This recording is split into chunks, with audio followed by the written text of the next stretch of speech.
নমস্কার বন্ধুরা, আজ আপনাদের সাথে শেয়ার করছি কলমি শাকের ঘন্টের একটি সিম্পল রান্না আপনাদের সাথে শেয়ার করব। রান্নাটা খেতে যে দুর্দান্ত হয় ভিডিওটি সম্পূর্ণ দেখলেই বুঝতে পারবেন। এই রকম একটা শাক যদি গরম ভাতের সাথে থাকে অন্য কোনো কিছুই তো লাগবে না, বরঞ্চ ভাত একটু হলেও বেশি খাবেন। প্রায় বিনা মশলাতেই তৈরি হওয়া এই রেসিপিটি চলুন তাহলে দেখে নেওয়া যাক। এই রান্নাটায় শাক কাটাটাও কিন্তু একটা গুরুত্বপূর্ণ ভূমিকা কাজ করে। তো শাকটা কিভাবে কাটলে সুবিধা হবে সেটাও কিন্তু আমি খুব সহজে দেখিয়ে দেব। তো শাক রান্নার প্রথম কাজটাই হবে শাকটাকে খুব ভালো করে পরিষ্কার করে বেছে নেওয়া। বাজার থেকে যখন শাক আনা হয় শাকের মধ্যে কিন্তু অনেক ময়লা থাকে, তাই শাকটা কিন্তু খুব ভালো করে বেছে নিতে হবে। শাকের কচি পাতা আর ডগাটা আমি বেছে নিলাম। এবার শাকগুলোকে খুব ভালো করে পরিষ্কার করে ধুয়ে নিতে হবে। তো এইদিকে দেখুন শাকটাও কিন্তু খুব ভালো করে ধুয়ে নিয়েছি। তো চলুন তাহলে শাকটা কিভাবে কাটছি।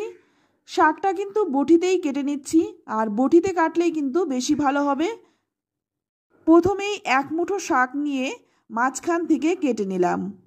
তারপর দেখুন চেপে ধরে একটু একটু করে ছাড়ছি আর শাকটাকে কুচিয়ে নিচ্ছি।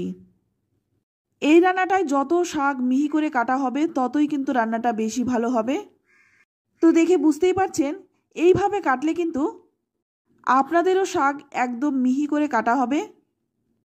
তবে শাকটাকে কিন্তু একটু চেপে ধরে তবেই কাটবেন, তাহলেই কিন্তু শাকটা একদম মিহি করে কাটা হবে। তো দেখুন কতটা মিহি বা ছোট ছোট করে কাটা হয়েছে। এইভাবে আমি সবগুলো শাকই কেটে নেব। এইদিকে আমি সমস্ত শাকটাই কিন্তু খুব ভালো করে কুচিয়ে নিয়েছি। এবার শাকটাকে পাশে রেখে এখানে দেখুন আমি নিয়েছি কয়েকটা চিংড়ি মাছ। আর মাছগুলোকে প্রথমে আমি কেটে ধুয়ে পরিষ্কার করে নিয়েছি। এবার এর মধ্যে সামান্য একটু লবণ আর হলুদ দিয়ে মাছের গায়ে ভালো করে মেখে নেব। তো নুন আর হলুদ দিয়ে মাছটাকে ভালো করে মেখে নিলাম। এবার চলে যাব মূল রান্নায়। তো প্রথমেই আমি কড়াই গরম করে নিয়ে এর মধ্যে দিয়ে দিচ্ছি সর্ষের তেল। রান্নাটা সর্ষের তেলে হলেই বেশি ভালো হয়। ফোড়নে দিয়ে দিচ্ছি 3টে শুকনো লঙ্কা আর হাফ চামচ কালো জিরে। ফোড়নটা একটু ভেজে নিয়েই এবার মাছগুলো দিয়ে দিলাম।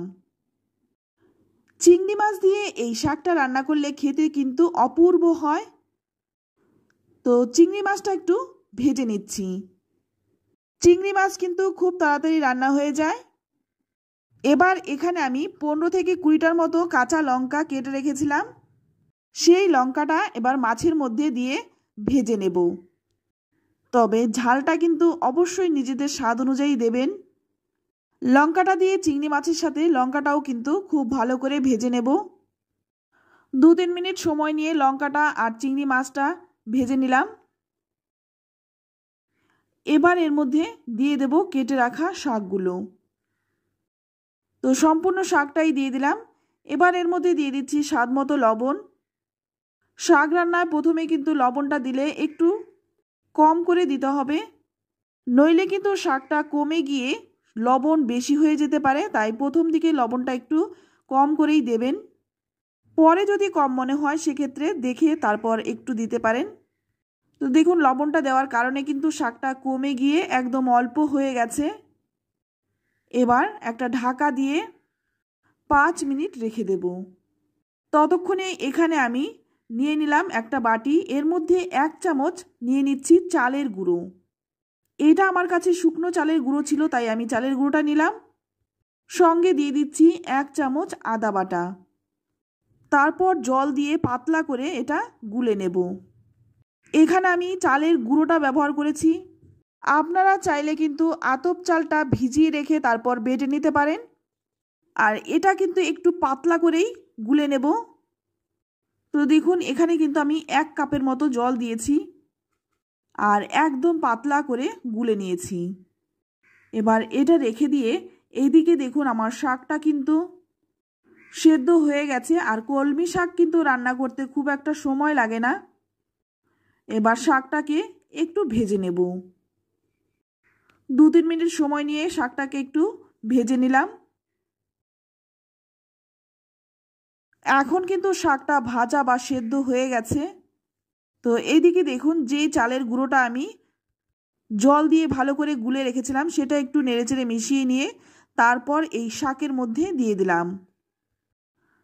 শাকের মধ্যে দেওয়ার সঙ্গে সঙ্গে কিন্তু খুব ভালো করে নেড়েচেড়ে মিশিয়ে নিতে হবে, নইলে কিন্তু চালের গুঁড়োটা জমাট বেঁধে যাবে।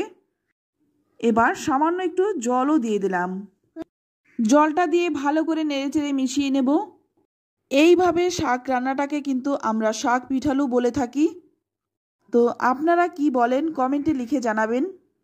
তো দেখুন, নাড়তে নাড়তে কিন্তু কড়াই ছেড়ে দেবে। আবার খুব বেশি পিঠালু দিলে কিন্তু খেতে ভালো লাগবে না, তাই একটু বুঝে দিতে হবে। এখানে আমি 1 আঁটি শাকের জন্য 1 চামচ চালের গুঁড়ো দিয়েছি। তো আপনারা কিন্তু একটু বুঝে দেবেন।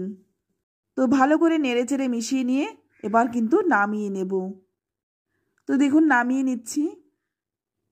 এইভাবে একবার শাক রান্না করে দেখুন, গরম গরম ভাতের সাথে আর কিন্তু কোনো কিছুরই প্রয়োজন হবে না, শুধুমাত্র এই এক পদ দিয়েই খাওয়া হয়ে যাবে।